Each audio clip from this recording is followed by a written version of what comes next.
কুলদীপের স্পিনের জাদুর ভেলকির কাছে টিকতে পারল না লখনৌ। বন্ধুরা, আপনারা যদি দেখতে চান কিভাবে কুলদীপ তার স্পিনের জাদুর ভেলকি দেখালো, তাহলে ভিডিওটি লাস্ট অবধি দেখতে হবে, চ্যানেলটাকে সাবস্ক্রাইব করতে হবে, একটা লাইক দিতে হবে এবং নোটিফিকেশন বেল আইকন দাবাতে হবে। বন্ধুরা, টসে জিতে এদিন প্রথমে ব্যাট করার সিদ্ধান্ত নেই লখনৌ, কিন্তু ম্যাচের প্রথম থেকেই ধারাবাহিকভাবে উইকেট খোয়াতে থাকে তারা। বন্ধুরা, অধিনায়ক রাহুল 39 একটা দিককে ধরে থাকলেও তাকে সঙ্গ দেওয়ার কেউ ছিল না। 5 ওভারের মধ্যেই দিল্লির ডিকক 19 ও দেবদূত 3 ফেরালেন খালিল আহমেদ। তারপরেই দেখা গেল কুলদীপের জাদু, 20 রানে 3 উইকেট। বন্ধুরা, চোটের জন্য বেশ কিছুদিন বাইরে ছিলেন তিনি।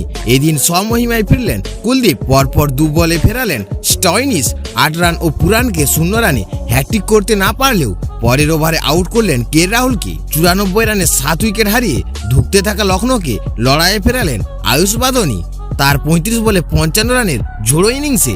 বন্ধুরা, শেষ পর্যন্ত 167 রানে থামেন লখনৌ ইনিংস। বন্ধুরা, টি20তে এই রানটা তেমন বড় কিছু নয়। দিল্লি শুধু দরকার ছিল ভালো ওপেনিং পার্টনারশিপে, কিন্তু হতাশ করলেন ডেভিড ওয়ার্নার 8 রানে।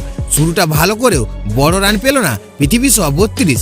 লখনৌর রবি বিষ্ণই আর যশ ঠাকুর বোলিং ধীরে ধীরে চেপে বসেছিল দিল্লির ওপরে। বন্ধুরা, সেই চাপ থেকে দিল্লিকে বের করলেন ঋষভ পান্ত 41 রান, নবাগত জ্যাক ফ্রেসার 55 রান।